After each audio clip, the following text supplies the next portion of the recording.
Going over to Auburn and that part of Alabama, while Auburn may be winning the class of 2025 Alabama State ranking spots in terms of recruits, we had a game played going on, and it was Arkansas versus Auburn. And this game was, quite the rubber match, for better or worse. And we had some key takeaways on both sides. So when you think about this game, there was a winner that was Arkansas, but I think the picture became a lot clearer for where Auburn and where Arkansas need to go when it comes to this season. Yeah. And Auburn, the story this year is just turnovers. They're turning the ball over way too much. Doesn't matter who it is. They've lost 2 games now by 10 points with 5 turnovers in each, which if you're looking at that number alone, you might think, okay, yeah, it's bad that we're turning the ball over 5 times, but we're only within 10 points here. Like, if you can fix the turnover issue, then you could be fine. Like, you're just giving the ball to the other team too many times. But yeah. Arkansas didn't take, they won the game, but they didn't necessarily take full advantage of those opportunities of the turnovers. Cal didn't take full advantage of those opportunities. So as Auburn, if you can find a quarterback who can play the game, they're kicking themselves. I know Hugh Freeze is probably kicking himself that he didn't go get, Caden Salter from Liberty when he had the opportunity to. Seeing Cam Ward, Heisman frontrunner right now, tearing it up at Miami, like that could have been Auburn. Yep. I don't know if that was some stubbornness or looking at the funds and not seeing the route there. But for Auburn, they really just need to get their quarterback play in check. And that's not some deep breakdown, but it's where they need to go from here to be a solid team. Yeah, because I feel like this game I want to leave with Arkansas. They won the game, and there's a lot of positives. But when you turn the ball over 5 times, right, 9 times in the last 2 weeks with Cal and with Arkansas, I feel like I have to lead with Auburn because despite the turnovers, this game was 17-14 with 5:41 left in the fourth quarter. Mm-hmm. The defense it's not that it's number 1 or top 5 ranked in the conference, but they're only giving up on average 16.8 points per game. The 2 games that Auburn has lost, they've only scored 14 points. So the offense is leaving you to want more desired, and you have someone like Keandre Lambert, who is first in the SEC in touchdowns, tied with Trey Harris. He had a damn near Randy Moss-esque game. I think 5 receptions, 176 yards, and 2 touchdowns. I mean, every time he touches the ball, it's like 20, 30 plus yards. It's where can we find that consistent quarterback play? And Auburn fans understand that, but I think they should feel positive about the defense and what that's doing. It's just more of how can we control the possession of the ball, more importantly, amongst everything. Yeah, and the defense played well, and they put Arkansas in a lot of uncomfortable positions.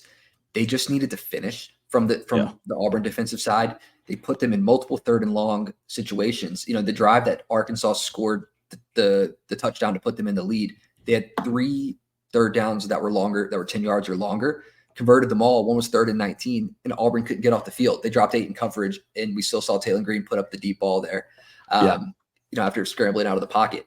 So, overall 5 third down conversions of 10 yards or more. Like, you really just need to get off the field. You're doing the right things defensively. Just get off the field. So there's positives there for Auburn's defense to keep them in these games. Yeah. Yeah. On the Arkansas side, I think the main positive is you got a baller in number 18. If you want to know where the ball's at, find number 18, TJ Metcalf. I mean, I think he played a role in 4 turnovers. He had 2 picks. He was in the backfield. This defense has had some challenges in terms of giving up yards, and this game was weird. This was a weird game. Like, Auburn had more yards offensively than Arkansas, who won the game.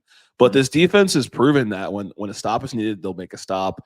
They're turnover ball hawks. They were able to kind of stay under their average in terms of points per game this game for Arkansas. That's something to hang your hat on. So it was a weird game. On the offensive side, I had the infamous statement saying, "Is this going to be a Hank Brown or Taylen Green game?" I don't think it was either.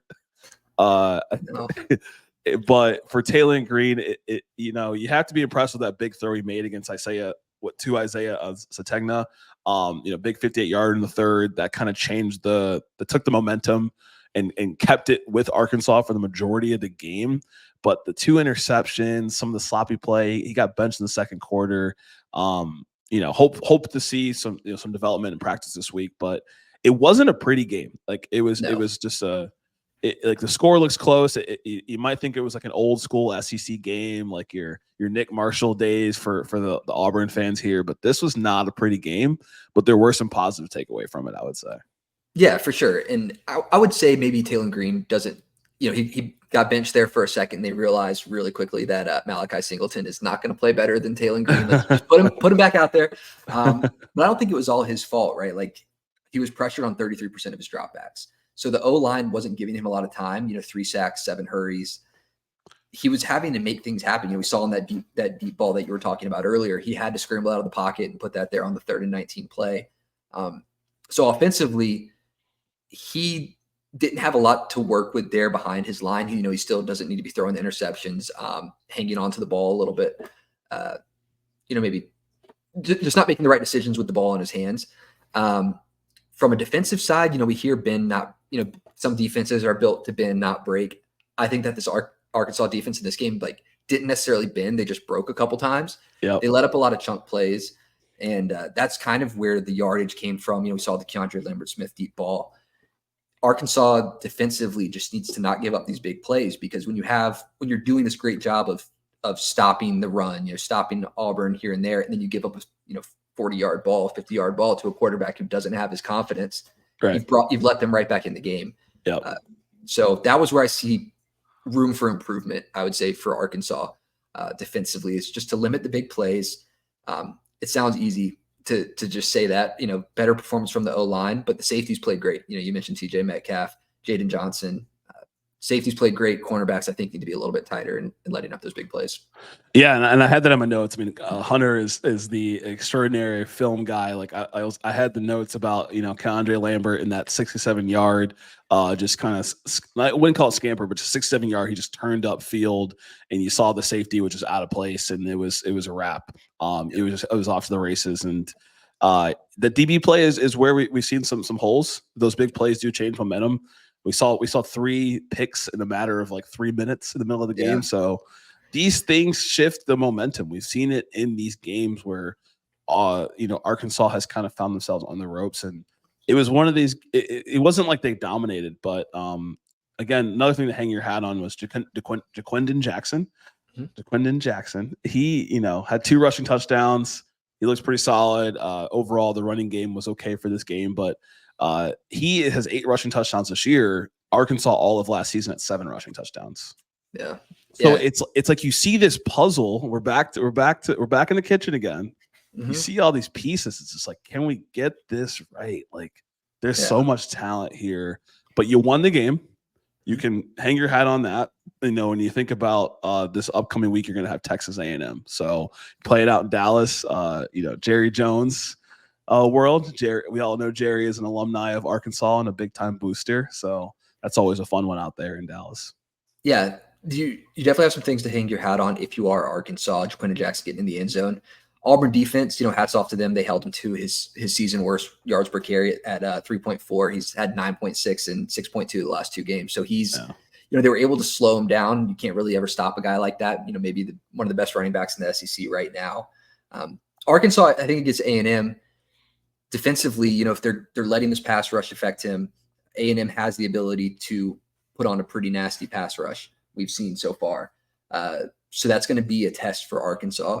I think that they're going to be able to maybe run a little bit better than they did this week. I think we'll see Jaquindon Jackson bounce back on his overall drive performance as opposed to just in the red zone.